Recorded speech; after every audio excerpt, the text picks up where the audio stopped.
I was devastated when I found out my wife had been in bed with another man twice and was about to do it again.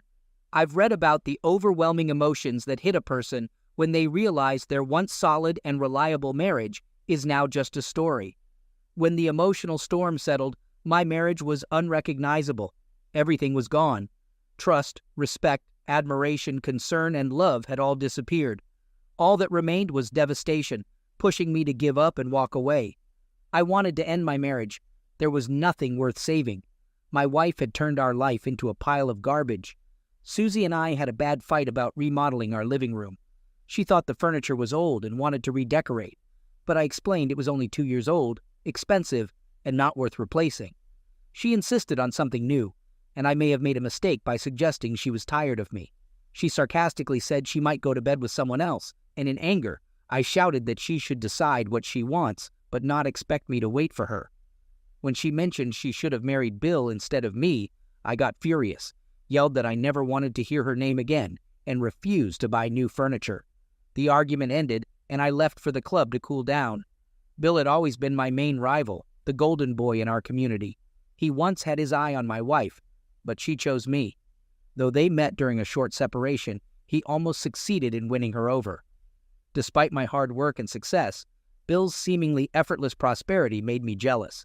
I had no interest in pursuing a career in business. My upbringing emphasized the values of hard work, honesty, and reliability. I was taught never to harbor jealousy towards others' success.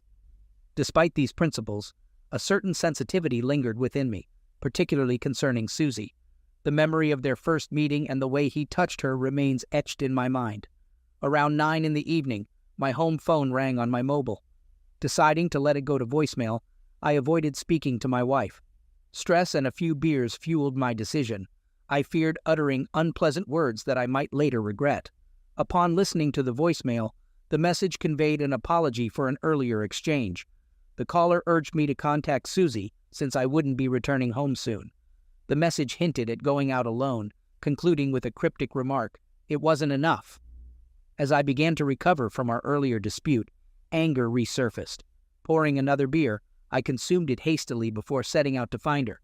Checking all the town's bar parking lots proved futile. Her car was nowhere in sight. Suspecting she might be with someone familiar, I headed to Patty's best friend's house. To my dismay, Susie's car was parked there.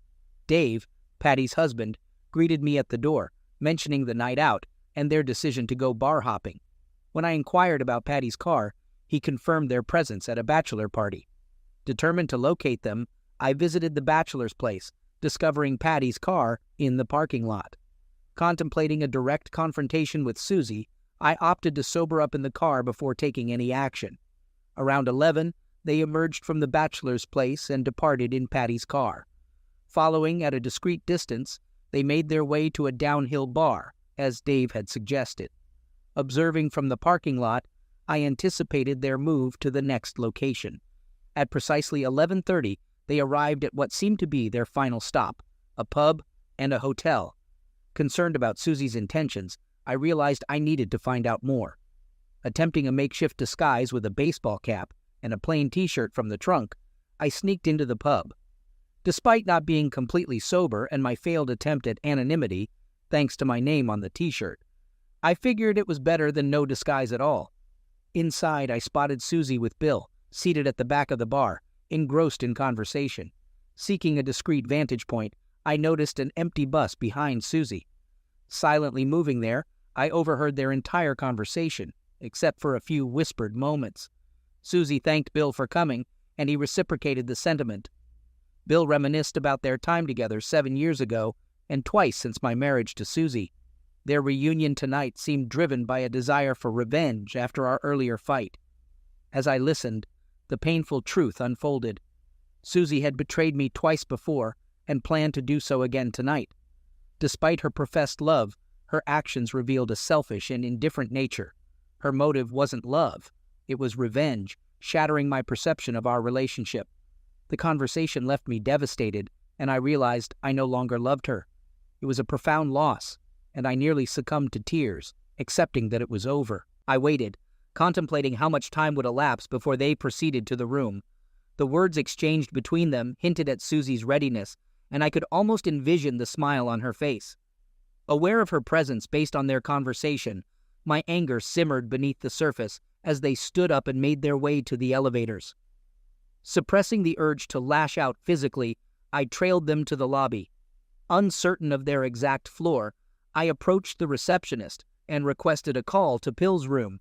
He angrily answered, correcting my misconception that it was room 422, not 312. Threatening police involvement, he forcefully hung up the phone. Taking the elevator to the 4th floor, I approached room 422. Eavesdropping until their actions became apparent, I knocked assertively, savoring the anticipation of disrupting their illicit rendezvous. Stepping back from the peephole, I forcefully slammed the door, causing the safety chain to break. The shocking scene revealed my with nothing on wife on the bed, her face turning pale as she screamed. Pill protested, exclaiming, "Oh my God, no!" as he recovered. He demanded my departure, threatening to summon security. Despite Susie's pleas, I sternly informed her not to return home. Surprisingly calm, I sat in the car for a while to calm down further. I waited to see if the police would show up or if Susie would leave with Pill. About 15 minutes later, Bill left the hotel and Susie got into her car. They didn't stay in the hotel room after I left, but the damage had been done. Adding insult to injury, or as they say, pouring gasoline on the fire, gave me an idea. I went home and went to bed. I'm not sure when the phone rang, but it was Patty calling. She explained that Susie is staying with Dave and her, so I shouldn't worry. I told Patty that I won't worry about Susie anymore. I don't care. Patty woke me up unnecessarily. I asked about the time, and she said it's 3 a.m., claiming I can't say I don't care, knowing I love Susie and she loves me. Patty shared that Susie is at their place, crying about her mistakes tonight, wanting forgiveness, and asking to come back home. I informed Patty that Susie can't return home and asked about her previous involvement with Pill. Patty expressed relief for not having a serious hangover and being up since 8 a.m. By 10 a.m., I was ready to face Susie. I called Patty and told her Susie could come back home if she wanted. I stood at the entrance when Susie arrived, accompanied by Dave and Patty, probably to ensure no physical damage. Seeing a pile in the front yard, Susie asked what it was. I explained it's everything reminding us of each other, including gifts, photos, and old furniture. I set our wedding photo on fire as a symbolic act, signaling the end of our marriage.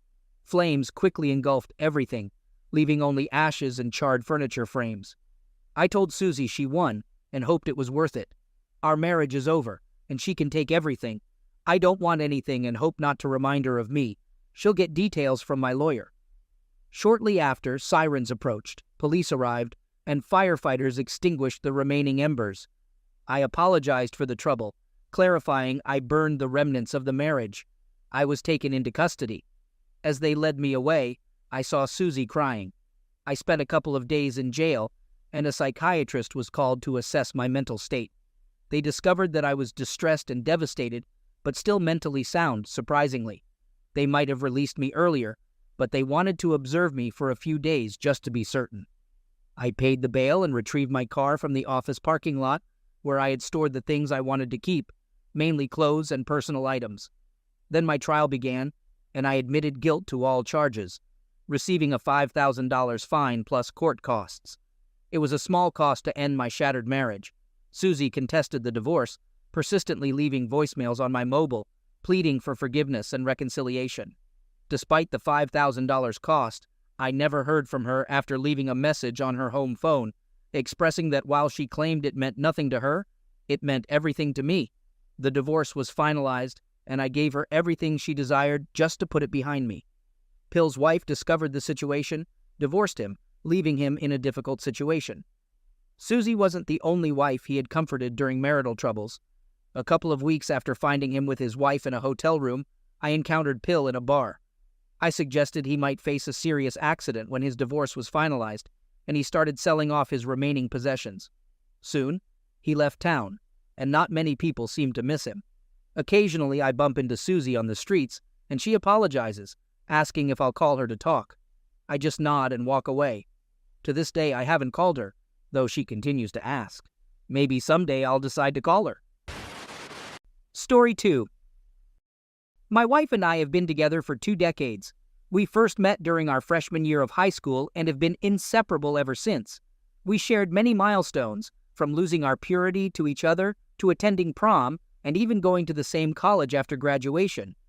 After finishing college, we got married and settled down to build our life together. Starting a family was always part of our plan, and when we secured good jobs, we decided to make that dream a reality. Fast forward 11 years, and we now have 2 kids, own our home, and are on a path to early retirement for travel and other experiences we've longed for. Everything seemed like a dream until tragedy struck. My sister-in-law was diagnosed with lung cancer. She was not just family, but also my wife's best friend.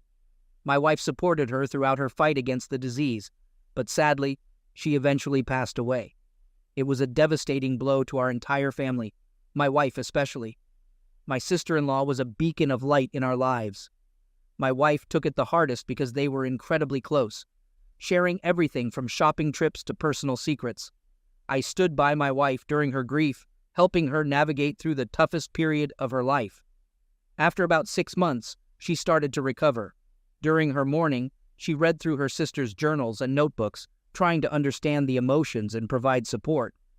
What hit my wife deeply was the feeling that her sister hadn't accomplished enough in her life, taken too soon. Reading the journal entries made my wife realize her sister's unfulfilled aspirations. Motivated by her sister's untimely departure, my wife expressed a newfound determination to live life fully. She wanted to travel, experience skydiving, and savor every moment. I wholeheartedly supported this mindset, aligning with the reason I had been working 60 hours a week since college to retire early. In the coming weeks, my wife embraced this philosophy, taking pottery classes, teaching herself rock climbing, and even planning a bungee jumping adventure for her and our son. It seemed like she was fully embracing this new adventurous lifestyle. I didn't pay much attention to it. I felt happy for her as she was recovering from the loss of her sister. However, one evening after she returned from the climbing gym, her behavior seemed different. Before that, she had been enthusiastic and positive about embracing a new chapter in her life. After dinner, when the kids were in their rooms, she took me out to the patio. We shared a couple of glasses of wine and gazed at the stars. Towards the end of our conversation, she brought up the idea of both of us having a hall pass. For those unfamiliar, a hall pass in a committed monogamous relationship is a one-time opportunity for both partners to have closeness with someone outside the relationship. I was completely taken aback by her suggestion. It seemed to come out of nowhere. So I asked her why she was bringing it up. She reassured me that she loved me, but felt like she might be missing out on a part of life because she had only ever been with me. She tried to phrase it in a way that wouldn't hurt me, but it was impossible not to feel terrible when she said that. I expressed my lack of support for the idea. We had been married for 20 years, and I couldn't understand why it suddenly became an issue. I had no desire to be with anyone else, and I wasn't comfortable with her being with someone else either. We were about to go back inside, but I paused and asked her if there was someone she was interested in. She hesitated to tell me the truth, but after a few moments, she admitted that there was someone at the climbing gym she found attractive. She mentioned he had been flirty, and he recently invited her out for drinks. Although she assured me that she declined and made it clear she was married, I went to bed that night feeling uneasy. It took a few days for me to come to terms with what she had suggested. I was deeply hurt, but eventually I forgave her, and we pretended the conversation never happened. About a week later, she told me about an outdoor climbing class offered by the gym, and she wanted to sign up for it. One Saturday, she left early in the morning for the class, or at least that's what I thought. Since our daughter had started lying about her whereabouts, we asked her to leave her location on Snapchat maps for verification. That afternoon, when our daughter claimed she was going to a friend's house, I checked the maps.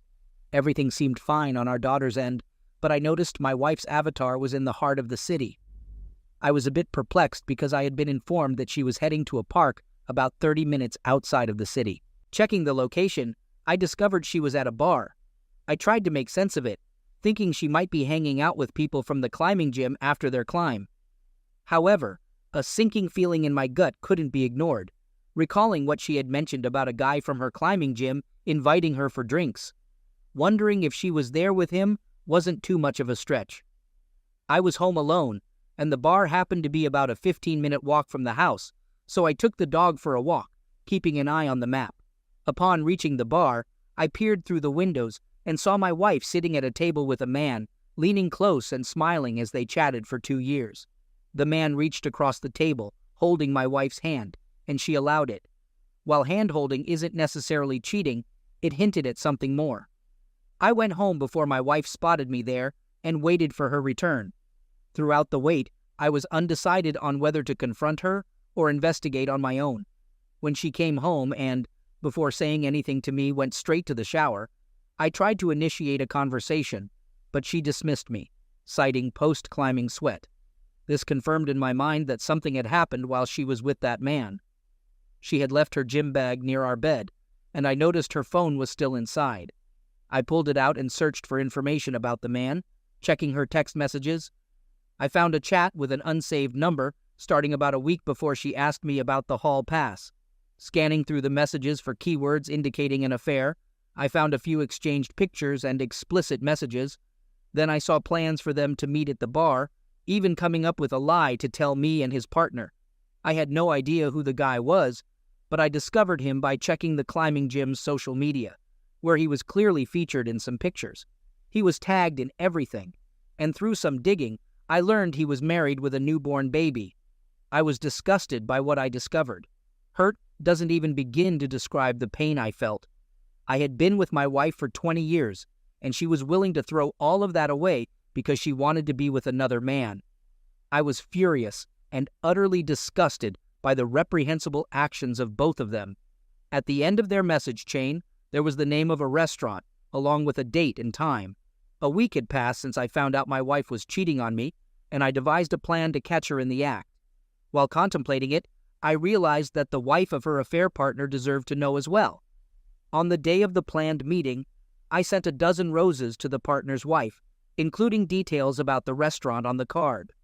I hoped it would make her believe he had a surprise for her. Waiting outside the restaurant, I observed her heading in. I followed her inside, and we both noticed our partners holding hands simultaneously.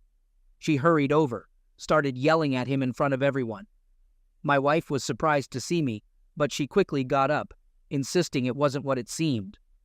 I asked her to explain the text messages, and she fell silent. I informed her that I was ending our relationship and that she could expect to see me in court. We spent the next 8 months in a divorce battle, mainly over custody. Both of us wanted primary custody, but we ended up with joint custody. I kept the house, and she received no spousal payments. Her affair partner, also divorced, had to pay child support and alimony to his ex. My ex-wife and I recently finalized the divorce proceedings, and we are finally done with each other. I honestly don't know how to move forward. Having only been with one woman and feeling betrayed, I'm unsure about the next steps. My girlfriend and I were together for 3 years before everything fell apart. I believed she was the one and planned to marry her, but she cheated on me with my cousin. It all began when we met at a nightclub 3 years ago. She was the hottest woman there, and I didn't think I had a chance, but I tried anyway. Surprisingly, she was interested, and we've been together since. She moved into my apartment 1.5 years into our relationship, and I didn't question it because I was deeply in love. Then, my cousin, who used to live down south, got a job in New York. I helped him get an apartment in my building, excited to have family close by.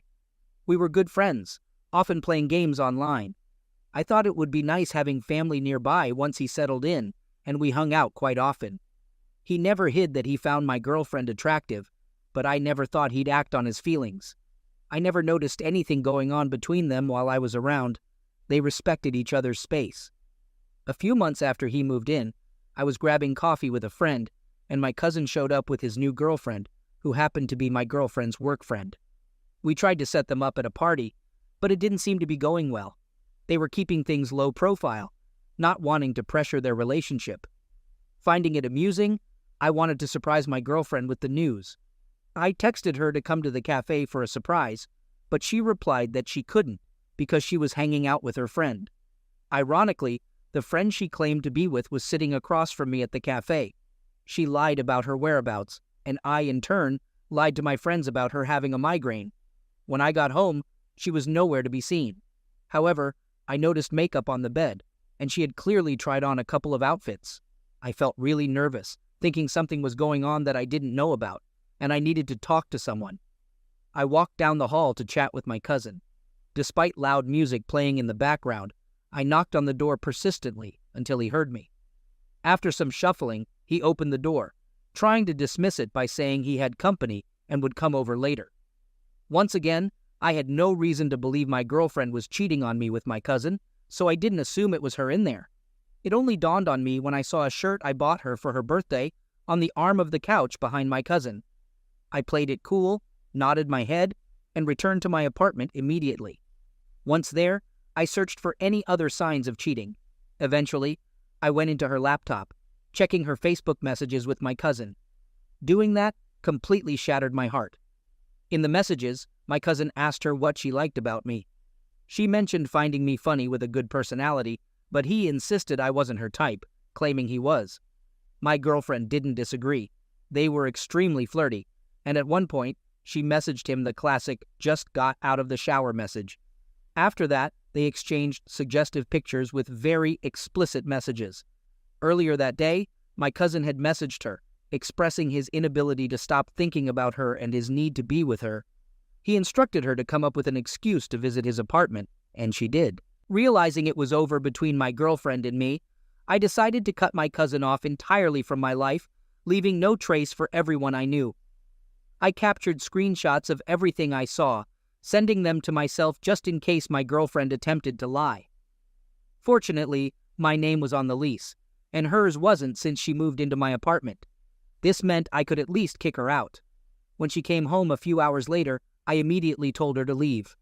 Confused, she asked why, and I revealed that I had discovered her involvement with my cousin. I insisted she vacate the apartment or face legal action. I left for the night, giving her a 48-hour notice to leave. During my absence, both she and my cousin called me numerous times, but I ignored every call. Meanwhile, I gathered all my relatives in a group chat and disclosed everything about the situation. Everyone, including my cousin's parents, expressed deep disappointment and offered apologies, though they weren't directly involved. I received several messages from my cousin, calling me a coward and claiming family members labeled him a pig. I didn't care. He was, indeed, a pig. Since my girlfriend and I shared many friends, I created a group chat and informed them of the incident. They were shocked and firmly sided with me.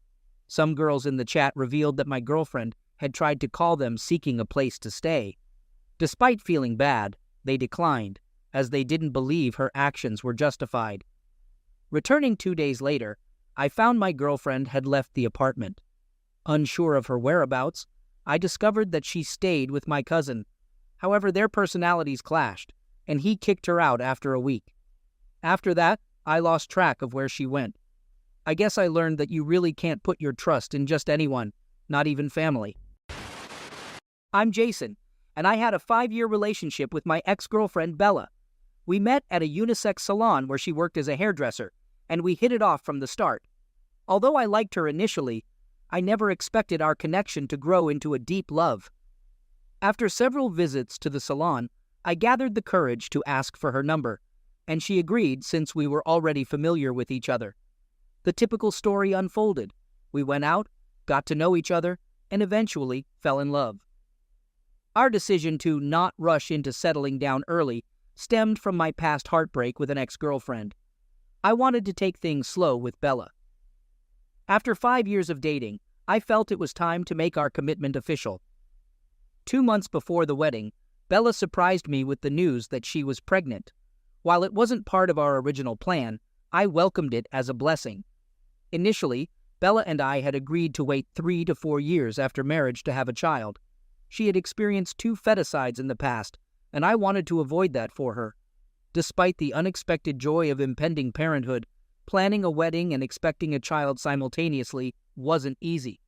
Bella insisted on the grand wedding she had always dreamed of, with an expensive venue, gown, and other costly elements. While she had saved money for the wedding, I thought it made more sense to allocate our budget towards securing a home for our growing family and addressing other essential needs. However, she believed in making our wedding a once-in-a-lifetime event, arguing that we had many years ahead to focus on our child. After considering her perspective, we proceeded with the wedding she envisioned. We booked the venue, paid for the cake she desired, and she covered expenses like her gown, hairdo, and other necessities with her bridesmaids. Despite my internal reservations, I was genuinely excited about the upcoming events. I was about to marry the woman I loved, and I was thrilled that, in our 5 years of dating, she had never betrayed my trust. I thought she was a faithful partner who would stay true to me as we aged together. Unfortunately, I was mistaken. I delved too deeply into the future while my present was already a mess. Unbeknownst to me, as I smoothly planned our wedding, investing my savings to create her dream ceremony, Bella was cheating on me with someone close. I wouldn't have discovered this if her jealous lover hadn't confessed the night before our wedding. That evening, as I returned home early to prepare for my bachelor's party, my best man called, requesting a meeting to share something important. We agreed to meet at a nearby coffee shop. When we sat down, he looked uneasy, apologized in advance, and said he needed to get something off his chest. I feared he might cancel on me the night before my wedding, but what he revealed was worse. He disclosed his history with Bella, claiming he loved her too much to witness our marriage. At first, I thought it was a prank, searching for hidden cameras or friends recording us. However, he showed me a sensual picture of him and Bella, and my heart sank. He also shared a text from Bella about sneaking into her hotel room later that night for our wedding. Seeing that message dispelled all my doubts, and I tried to contain my hurt as a man, but tears welled up. The revelations continued. He admitted to being responsible for Bella's pregnancy. They planned for her to tell me it was mine, avoiding suspicion and preventing a breakup. At that moment, my world seemed to come to a standstill. Countless thoughts raced through my mind, making it tough to accept that the woman I loved and held high expectations for in our relationship was carrying my best man's child. I was furious, imagining if my anger were visible, my best man would have seen smoke. When I'd heard enough, I exploded in anger, throwing the chair I sat on and storming out. Trying to control my rage, I punched him when he followed and grabbed my arm. Then I drove off. In my car, I called the wedding venue to cancel, managing to get home without crossing any limits. Once there, I cried intensely, devastated by Bella's treacherous betrayal. While still mourning, she called about canceling the venue, and from my voice, she sensed my distress. I didn't sugarcoat it. I told her I knew everything, officially calling off the wedding. It took her a moment to grasp, and as she realized I was aware, she cried and begged over the phone all night. Despite my insistence that I wanted nothing to do with her, she kept calling. I avoided sleeping at home, expecting her attempts to beg in person. She even suggested we still get married and sort things out afterward, fearing the shame of a last-minute cancellation, especially after boasting to her friends. Our wedding never happened, and I can't forgive her for what she did. All my efforts and sacrifices of 5 years vanished. I yearn for legal recourse for heartbreaks and infidelity, wishing to drag her to court to make her pay for the wasted years and pain she caused. We haven't seen each other, and she lacked the courage to face me after I called off the wedding. I moved into the house I rented for us as a surprise, healing and moving forward daily. Surprisingly, my former close friend and best man tried to apologize and explain their affair, but I wasn't interested. I told him we could no longer be friends, and he had no place in my life. Since then, we haven't made contact, and I'll never speak to him again, considering it childish. But I don't care. Bella didn't keep his child. She aborted it as payback, and they are no longer together.